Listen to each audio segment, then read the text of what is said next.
Yola. Let's see how this sounds. New mic, new me. Also, maybe a bit more consistent sound quality. All right. So, a couple months ago, I got Xbox Game Pass just to see how the value would be. And it's been excellent. I think it's a good value if you can't afford many games throughout the years, but you have a diverse interest in games, then Xbox Game Pass is probably the best value you can find right now on the PC marketplace, and probably the best by far if you get it on console. But anyways, that's not what I'm talking about in this video. This video is about one of the first games I played once I got Game Pass. So I decided to check out a bunch of games that I passed by or overlooked, or just weren't my cup of tea when they came out, but hey, they were all there, so why not try them out? It's not going to cost me anything more than what I'm paying already. So one of those games ended up being Hellblade: Senua's Sacrifice. A little bit about Hellblade. It's made by Ninja Theory. It's a British developer who made the DMC reboot that came out in the early 2010s. Little background, I'm a big fan of Devil May Cry. I mean, the Japanese Capcom made Devil May Cries, specifically 3, 4, and now 5. I hold them in high regard. They're some of my favorite games ever, and I think they do character action better than anyone else. So when DMC Devil May Cry came out, the Ninja Theory one, I checked it out.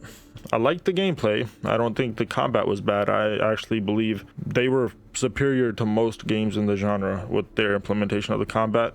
It had some problems, but they still let you be creative, they let you be expressive, they let you be pretty stylistic, and it had a relatively high skill ceiling. You could really take the combat to pretty far reaches if you really dug in. That wasn't the problem I had with the game. The problem I had was with the tone, and I think that's where most people's problems with that game lied. I just didn't vibe with the tone. I think the super edgy Dante, who needed to be a bad boy, was not an interesting version of Dante. And so that game kind of left me in a position with Ninja Theory where I was kind of indifferent to their existence. None of their games before that really caught my attention, and it didn't really make me excited for what their next game would be. So when Hellblade: Senua's Sacrifice came out, I kind of just let it pass by. But it's more than just who made it. It's the type of game it was. From the outside looking in, one of the things that really did keep me uninterested in Hellblade: Senua's Sacrifice before its launch and even through to its launch was the fact that I knew this game wasn't gonna have the most complex gameplay systems. Its combat was there to diversify the gameplay loop, but it didn't look super complex. The puzzles from the reviews and what I had heard were just finding shapes in the environment, and other than that, it was just a lot of walking and listening, which gave me very strong vibes of walking simulators. And I'm not a big fan of walking simulators. I feel like walking simulators offer too little in the form of gameplay, and I don't find interactions in those games to be entertaining or important enough to make me want to sit through them. I'd rather have that type of story just told to me through another form, maybe something like an audiobook or video or some sort. I feel like games like Gone Home were honestly very unenjoyable to actually play, and I didn't feel that rewarded for walking around and clicking on an object and then having someone tell me the story directly. The only walking simulator that I've played, which I'll be honest, I haven't played that many, but the only one that I've enjoyed thoroughly was the Stanley Parable, and that's because that game lasted all of 20 minutes. And that game, although pretty limited in the forms of interactions you do with it, in that game you just walk and then maybe open a door or click on a button, but the game gave you a lot of agency. That game had many endings. That game constantly made note of the things you did to it, and that made the limited interaction you did have with the game feel very important. That game felt like it couldn't have existed in any other form outside of it being a game. And that's why when I saw Hellblade originally, I just thought, I don't think this game is for me. I don't want to say the game is bad or looks bad. It just seemed like not the type of games I'm usually interested in.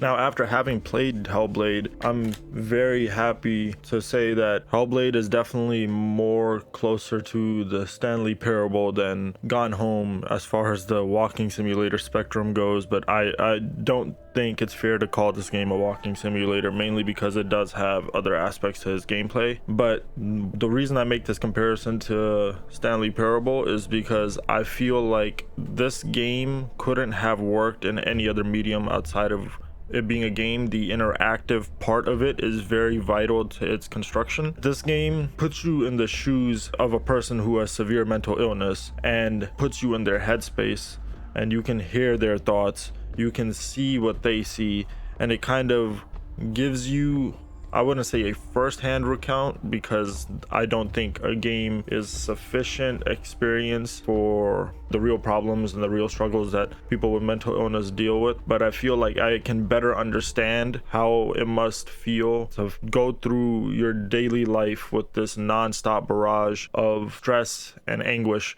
that people with mental illness have to deal with. And I think the reason I get such a deep understanding of that is because in this game, for the 4 or 5 hours that you play it, you have to face these struggles along with Senua. Whenever she's in a really dark place, the game asks you to participate and sort of lead her out of it. And so that's something that's very core to this game. If this game wasn't interactive, I don't think I would have had such a personal and intimate experience with someone dealing with mental illness. And so that's where I think that this game succeeds. Even in small things like the audio of the voices in our head, this game features a lot of listening, just like walking simulators where there's either a narrator or someone talking to you. In this game, it can be the voices in your head, it can be the deities that Senua sees, it can be the stone tablets where you listen to recounts from people Senua has known in her life. And what all of these recounts do is they tell you the history of the world of Senua, but they aren't telling you directly what she's going through.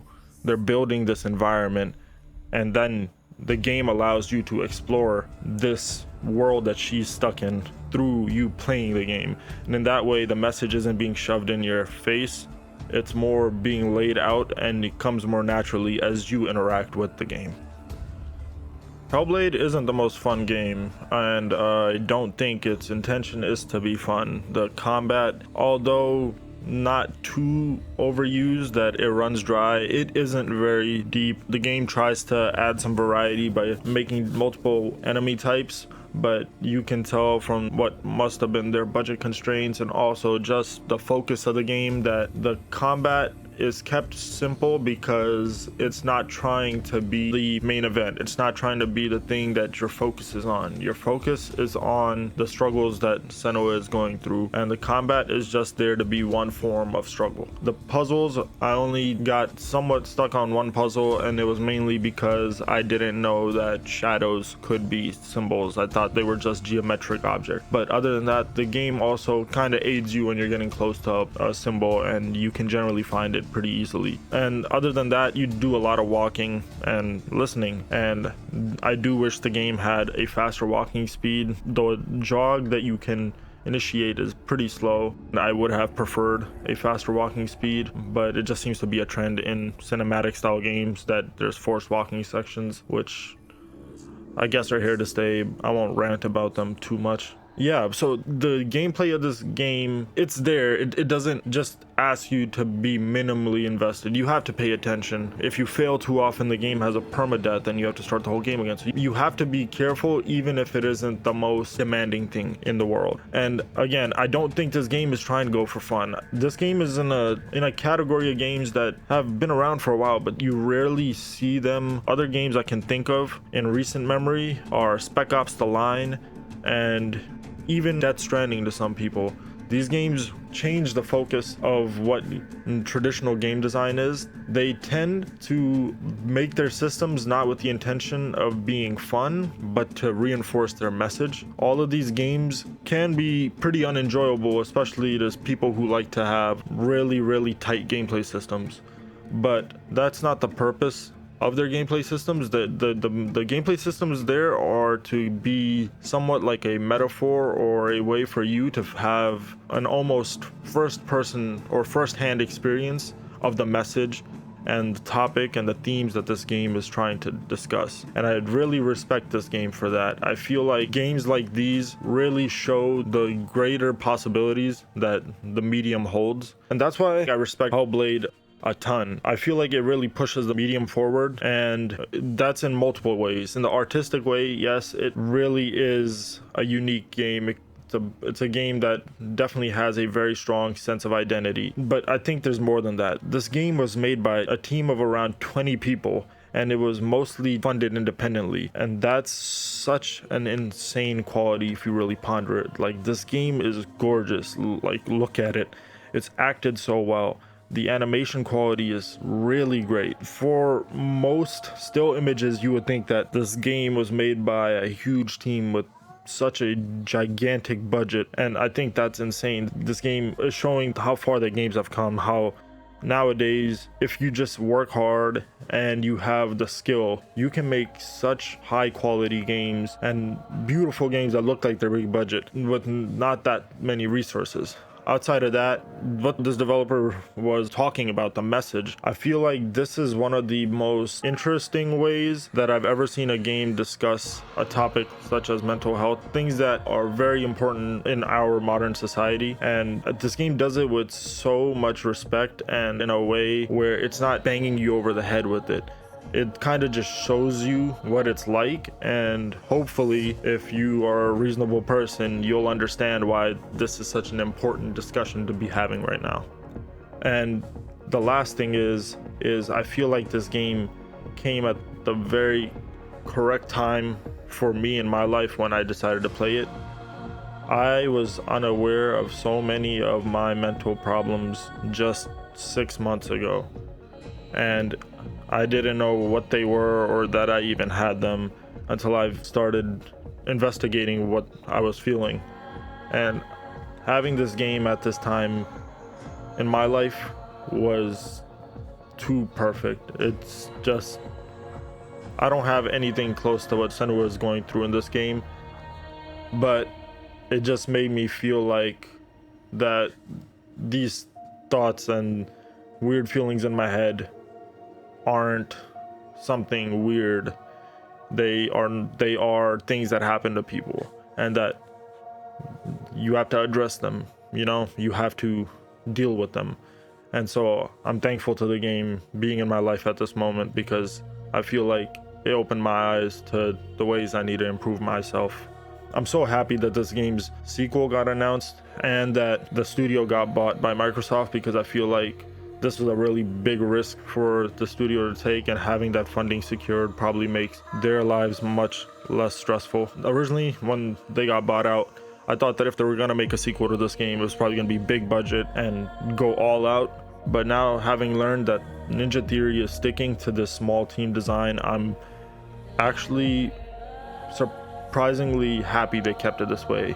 I feel like this game has the production value of a AAA game, but it has the heart of an indie game. And I feel like if it lost that heart of an indie game, it would have lost some of its unique qualities. It's in a space in the industry that nobody else inhabits at the moment, and I think that's what makes it so recognizable now, and could make it even more recognizable as time goes on. So I'm really happy for the team, and I'm really looking forward to the sequel. I'm really happy that games more and more are starting to diversify their focuses. Every game doesn't have to be fun. Fun games are great, but games can do other things as well.